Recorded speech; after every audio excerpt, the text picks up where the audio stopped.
Oke, tapi ini bukan pendeta ya? Enggak, tapi saya mau jadi enggak ya. Oh, enggak, masih duniawinya masih kuat kelihatannya ya? Lulusan SMA, pernah nggak naik kelas, nggak pinter, dan waktu itu saya tampangnya nggak seperti ini gitu. Oke, dulu Bukan saya pelihara tuyul, saya duduk diam gitu, tahu-tahu dapat uang gitu. Enggak ya? Enggak ya. Tapi- Saya pernah ngekos di daerah Tidar tuh 150.000 berdua. Jadi itu nggak ada kasur, Hah? ya berdua gitu aja 150. Dan itu kalau banjir di daerah Tidar itu airnya masuk sampai ke rumah loh. Wow.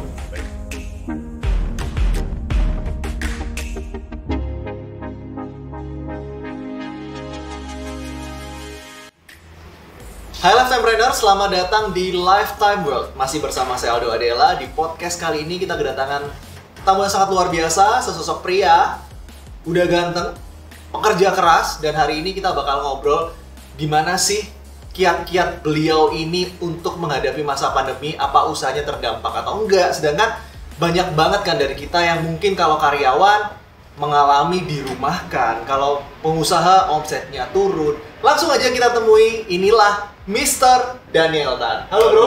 Bro Aldo. Gimana kabarnya? Luar biasa. Tapi sebelum kita ngobrol lebih lanjut ya, wajib pakai hand iya, moisturizer wajib. gel dulu. Jadi ini dari Oirus. Wah. Oirus hand Bagus ya. moisturizer gel ya. 70% alkohol. Jadi Wangi juga, steril bagus. banget. Baunya enak. Dan ini lembut di tangan, gak bikin tangan kering.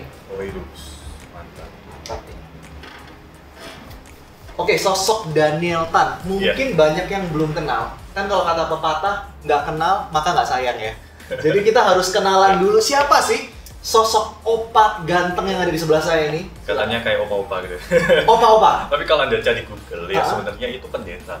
Apa? Pendeta Daniel Tan tuh pendeta dulu nomor pertama gitu. Oke, tapi ini bukan pendeta ya? Kan, tapi saya mau jadi enggak ya. Oh, nggak, masih duniawinya masih kuat kelihatannya ya? Enggak, tapi maksudnya kita bisa dari sisi semua orang, maksudnya saya gini. Banyak orang yang bilang, wah jadi pendeta bisa menginspirasi banyak orang. Nah, mungkin dari saya, dari sisi entrepreneur. Jadi nggak semua dong harus jadi pendeta, nggak semua orang harus jadi entrepreneur gitu kan. Tapi ada sisi hal positif lainnya yang mungkin bisa menginspirasi. Oke. Nah, di sana sih. Dan saya sendiri Daniel Tan yang asalnya dari kota Jember. Oh, bukan asli Surabaya? Nah, saya 12 daerah- tahun di Surabaya, baru 12 tahun. Baru 12 tahun? Iya. Sekarang Tahun ke-12 di Bandung. tahun ke-12. Asalnya ke Surabaya itu ngapain? Merantau, bekerja atau ngapain? Awalnya 12 tahun yang lalu. Sebenarnya saya mau kuliah sih. Oke. Mau kuliah, orang tua waktu itu jatuh bangkrut ya. Jadi hanya kakak saya yang pertama yang bisa kuliah, kedua sama saya nggak bisa. Itu, dan saya pun ya merantau lah, cari penghasilan di Surabaya karena jarak yang paling dekat dari Jember ya ke Surabaya. Kalau ke Jakarta ya mungkin terlalu jauh. Gitu. Jadi awalnya itu datang ke Surabaya itu Kerja. niat kerja memang? Kerja, yes, murni kerja. Lulusan SMA, pernah nggak naik kelas, nggak pinter, dan waktu itu saya tampangnya nggak seperti ini gitu. Oke, dulu belum glow up katanya ya? Ya sekarang pun belum, tapi ya minimal peningkatan lah. Oke. Kan? Karena dulu kebanyakan naik sepeda motor Pak Lude. Saya dulu dari Jember ke Surabaya, Hah? itu sepeda motor pun nggak punya, bayangkan. Itu saya dicicilin sama kakak saya, plus dibantu oleh mantan bosnya. Oke. Jadi kalau misalkan Anda sekarang punya sepeda motor ya, Tapi sebelum kita cerita, Oh, ini iya. ceritanya udah terlalu asik ya. Pada penasaran sebenarnya Daniel Tan ini sekarang sibuknya ngapain? saya ada sibuk usaha konvensional ya Ah. di bidang kuliner, Oke. usaha kuliner ya tentang pisang, ada rambak pisang, pistako dan sebagainya. Dan saya juga fokusnya kerja duduk duit, bukan duduk dari rumah Ah. ya, dapat duit online. Karena udah zamannya sekarang kan. Oh, ini Bukan saya menarik. pelihara tuyul, saya duduk diam gitu, tahu-tahu Ah. dapat uang gitu. Enggak ya? Enggak ya. Tapi ada cara kerjanya, nanti kita Yes, bakal bahas. betul. Kita lanjutin lagi nih, kita lanjutin. Yang awal mulanya tadi datang ke Surabaya memang niatnya kerja. Kerja. Awalnya bayangin kerja apa dari Jember ke Surabaya? Jauh kan Jember Ya. ke Surabaya tuh? Kalau menurut Pak Aldo sendiri nih, Ah, lulusan SMA, pernah nggak naik kelas, nggak bisa apapun gitu kan? Kira-kira kerjanya apa? kalau saya ya di posisi seperti itu ngebayangin mungkin jadi sales Sales, atau jadi admin gitu. admin, Kalau jual diri. Nggak ya? jangan gitu, saya jual diri nih. Saya nggak mesti jual diri kan, Iya, iya. menjual diri. Kita semua menjual diri. Betul. Kalau diri kita nggak bisa dijual, mau jual apa lagi sebenarnya? Terus kalau Pak Daniel sendiri, Bro Daniel aja ya. Kalau Ya. Pak ini rasanya kok tua banget ya. Bro Daniel sendiri nih bayanginnya apa waktu kesini? dulu waktu itu saya kerjaan apapun saya terima. Pokoknya saya bisa hidup, bertahan hidup di Surabaya. Saya pernah ngekos di daerah Tidar tuh 150.000 berdua. Jadi itu nggak ada kasur, ya berdua gitu aja 150. Dan itu kalau banjir di daerah Tidar itu airnya masuk sampai ke rumah loh. Wow. Bayangkan. Jadi dulu pertama kali saya dibantu oleh saudara saya itu jadi marketing besi. Plus karena saya dulu hobi gambar, ya, saya kursus desain. Tapi waktu kursus itu saya nggak suka sama pengajarnya. Jadi akhirnya saya nggak masuk apapun, blank gitu kan. Dan singkat cerita, setelah pertama kali di marketing besi itu, terus kursus, saya banyak ya, usaha sendiri sama ikut orang banyak sekali. Juga yang ikut orang pertama kali saya senang karena itu sepassion dengan saya. Sepassion karena saya dulunya suka gambar, akhirnya di depan komputer ya. Itu saya dari operator, ya desain grafis, Anda tahu digital printing. Oh, sempat kerja di digital printing? Yes, betul. Dari bawah sampai di pucuknya gitu kan. Ya bos saya juga baik, ngajar juga agar bisa dari bawah, dari operator ya, desain sampai jadi pimpinannya. Pernah jadi pimpinan Jadi ada beberapa karyawan ya, Wow. itu juga saya harus menghandle gimana caranya itu rame itu. Oke, berarti ini saya lurusin dulu. Jadi Bro Daniel ini nggak langsung jadi pengusaha ya, nggak langsung jadi entrepreneur, tapi sempet ngalamin dan jadi ikut orang. Ya. Pertama kali di marketing besi itu tadi. Ya, dan yang parah Waldo, saya pernah itu sales door to door. Wah, produknya? Produknya nggak ada, voucher. Jadi kayak OVO gitu, tapi dalam bentuk berupa voucher saya jual. Oh. Dan itu saya di Surabaya dan beberapa kota lainnya. Jadi kalau misalkan sales door to door, kalau sales sekarang kan enak gitu kan. Sales mobil, tujuannya jelas gitu kan. Orang sudah tahu Toyota gitu kan. Nah, kalau saya itu dulu mempromosikan bahwa ini loh ada restoran dapat voucher diskon. Dan itu bayangkan, saya dari rumah ke rumah. Ya, dari rumah ke rumah kalau misalkan saya di perumahan pasti diusir sama satpam, diusir sama anjing. Karena saya suka penyuka anjing gitu kan. Ya, saya melihara husky gitu kan. Terus juga dari gedung-gedung gitu kan, main kucing-kucingan juga. Ya seru. Bagi saya itu pengalaman yang menurut saya itu, wah itu banyak pengalamannya. Dulunya saya nggak pinter namanya ngomong, bersosialisasi, ya, nggak punya teman juga. Tapi di sana belajar untuk itu dan paling penting belajar mental. Karena katanya, kata kakak saya nih ya, cowok itu harus punya mental seperti itu. Jadi ya kita harus punya mental seperti itu. Apalagi kalau Indonesia mau bangkit luar biasa, minimal mental itu nggak perlu gengsi. Pokoknya halal, ya, menghasilkan duit, dijalankan. Nggak usah gengsi-gengsi, yang penting dapat duit ya. Ya, dapat duit dan halal gitu kan. Pengalaman paling nggak terlupakan semasa perjalanan kerja ikut orang. Jadi untuk teman-teman yang masih kerja ikut orang itu nggak usah minder ya. Yes, betul. Karena semua ada waktunya. Kalau pengalaman yang paling nggak terlupakan sendiri, yang mengubah hidup seorang Bro Daniel dari awalnya mungkin nggak berani bermimpi, kerja ikut orang yang penting ada kerjaan, sambung punya uang untuk nyambung hidup, sampai aku pingin jadi pengusaha. Itu apa? Gitu. Jadi saat saya ikut komunitas yang memang itu mengajarkan yuk kita bisa punya usaha sendiri online gitu kan, itu saya mulai berpikir dua hal. Yang pertama, saya berani bermimpi besar. Saya dulu banyak ikut seminar-seminar, salah satunya diajarkan bermimpi besar. Di komunitas itu kita diajarkan juga ya. Lalu yang kedua, sikap untuk berpikir positif. Banyak pengusaha itu pasti pengusaha dari mulus kan, tahu-tahu naik. Saya nggak pernah ketemu pengusaha seperti itu, jatuh bangunnya banyak. Nah, itu yang membuat saya apa ya, saat itu saya berpikir bahwa ya udah, saya harus punya bermimpi besar, dan spesifik yang jelas ya.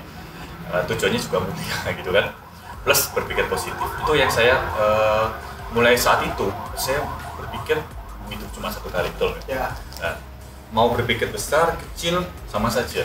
Tapi katanya orang ada yang bilang gini, gak tahu menurut Paldo benar nggak? Kalau kita mimpi tinggi itu kalau jatuh sakit.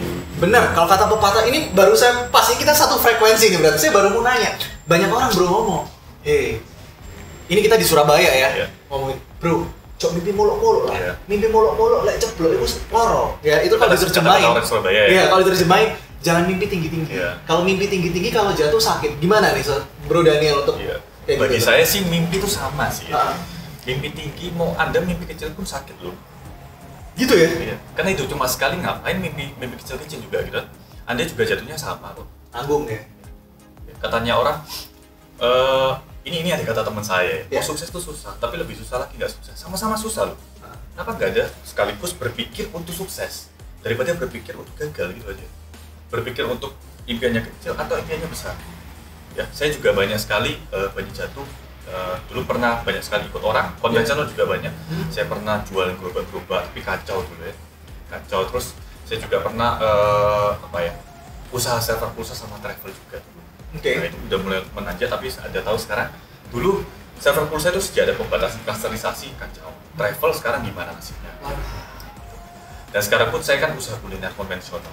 Yaitu meskipun gerobak, tapi minimal sejak saat punya komunitas, apalagi mungkin teman-teman di sini ada komunitas entrepreneur yang positif, ya, itu pasti mengajarkan banyak hal. Anda pasti ada peningkatan itu yang Anda harus cari.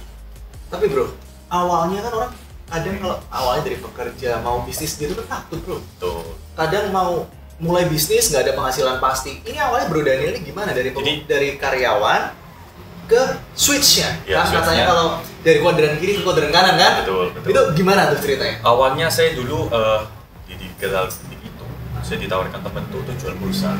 Oh. Waktu itu ya, saya jadi agent, saya cuma jualan pulsa, tahu-tahu ada yang mau jadi agent juga. Kayak zaman sekarang, referral lah. Nah, sejak saat itu saya lihat kok lumayan ya bonusnya ya. Nah, singkat cerita beberapa bulan bonus saya di sana itu melebihi gaji saya di sana.